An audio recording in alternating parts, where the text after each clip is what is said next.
आतापर्यंत सर्वसामान्य नागरिकांनी मंत्रालयात येऊन संरक्षक जाळीवर उड्या घेतल्याचं दिसलेलं आहे। मात्र आज सत्ताधारी आमदार आणि विधानसभेचे उपाध्यक्ष नरहरी झिरवाळ यांनी संरक्षण जाळीवर उडी घेतली। मंत्रालयाच्या 6व्या मजल्यावर नेमकं काय घडलं पाहूया।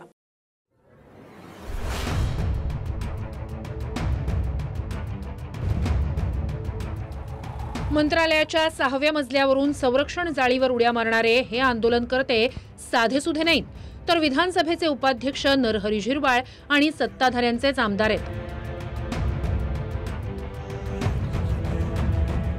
आदिवासींची पेसा अंतर्गत रखडलेली भरती आणि धनगरांना एसटीतून आरक्षण देण्यास विरोध दर्शवण्यासाठीच सत्ताधारी आमदारांनी सरकारची कोंडी केली। दादांचे आमदार झिरवाळ, राजेश पाटील, भाजपचे काशीराम पावरा, भाजपचे खासदार हेमंत सावरा यांनी थेट संरक्षण जाळीवरच उड्या घेतल्या।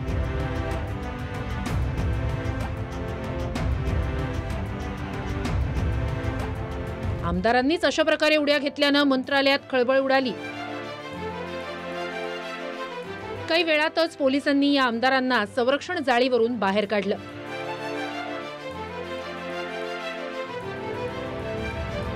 अशा प्रकारे उडी घेतल्यानं झिरवाळांची प्रकृती काहीशी बिघडल्याचं दिसलं। आदिवासीचाच पाळला जात नाही, उपाध्यक्ष सोडून द्या। आधी आम्ही आदिवासी आहोत तर नंतर पदाधिकारी झालो। ज्यांनी आम्हाला आदिवासी प्रतिनिधी म्हणून पाठवलं त्यांची जर सण उत्सव सगळे इकडेच होत असतील तर आमचा काय उपयोग। 14 दिवस झालेत ते मुलं इथं आहेत। 14 दिवस एखाद्याने तरी येऊन पाहिलं का तिथं रस्त्यावर झोपतात? आदिवासी आहेत पण माणसं आहोत आम्ही। या आंदोलनानंतर मुख्यमंत्री एकनाथ शिंदे आणि दोन्ही उपमुख्यमंत्र्यांसोबत तात्काळ बैठकही झाली, ज्यात पेसा भरतीवरून तात्पुरता तोडगाही निघाला। सुरुवातीला कंत्राटी पद्धतीवर घेऊन भरती प्रक्रिया पुन्हा सुरू करण्याचा निर्णय झाला। आता पेसा अंतर्गत भरतीचा विषय नेमका काय आहे तेही पाहूया।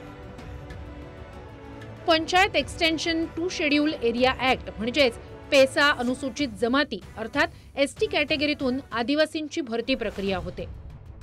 2023 मध्ये सरकारनं 17 संवर्गातील तलाठी, शिक्षक अशा विविध 8,500 पदांची जाहिरात काढून भरती प्रक्रिया राबवून परीक्षा झाली आणि निवड याद्याही लागल्या।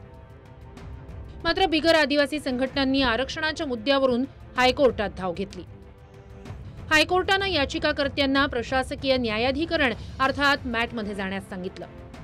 मात्र संघटनांनी सुप्रीम कोर्टात धाव घेतली। त्यावर सरकारनं म्हटलं की भरती प्रक्रिया स्थगित करत असून अंतिम निर्णय येईपर्यंत नेमणुका करणार नाही। 17 संवर्ग पदाची पेसातली भरती आहे, तर ही सरकारकडनं केली जाणार आहे। सुरुवातीला कॉन्ट्रॅक्ट बेसिसवरती त्यांना रुजू केलं जाणार आहे। याचा निर्णय सायंकाळी 6च्या दरम्यान होणार आहे। परंतु एक आशावादी चित्र निर्माण झालंय, म्हणजे आजच्या आज त्याच्यावरती डिसिजन होऊन पुढच्या पोरांच्या भरतीचा मार्ग मोकळा होईल। सत्ताधारी आदिवासी आमदारांनी मंत्रालयाच्या संरक्षक जाळीवर उड्या घेतल्यानं विरोधकांनी सरकारवर निशाणा साधला।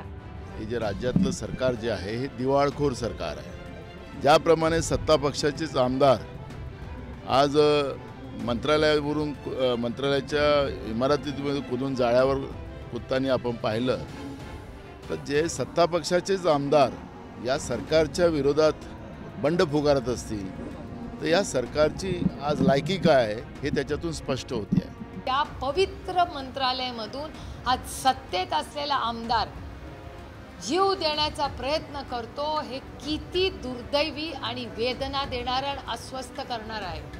मला आश्चर्य वाटतं यांना त्या बिल्डिंगमध्ये जायची हिंमत कशी होते आणि यांना झोप कशी लागते या सरकारला। हा काळा दिवस आहे महाराष्ट्रासाठी।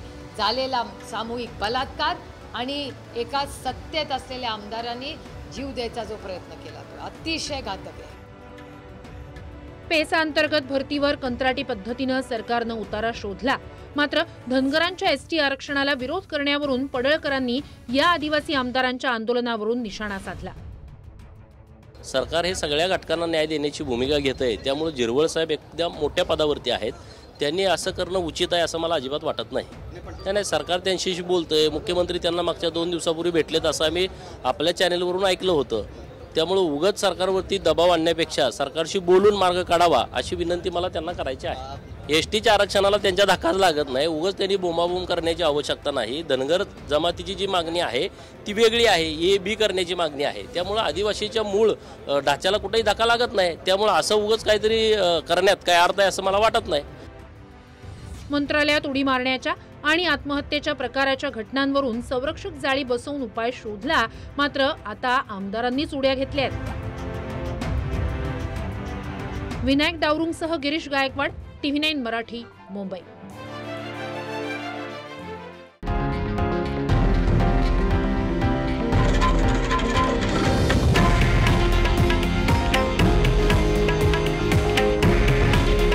हे आहे देशातील नंबर 1 न्यूज नेटवर्क आणि आपण पाहत आहात TV9 मराठी.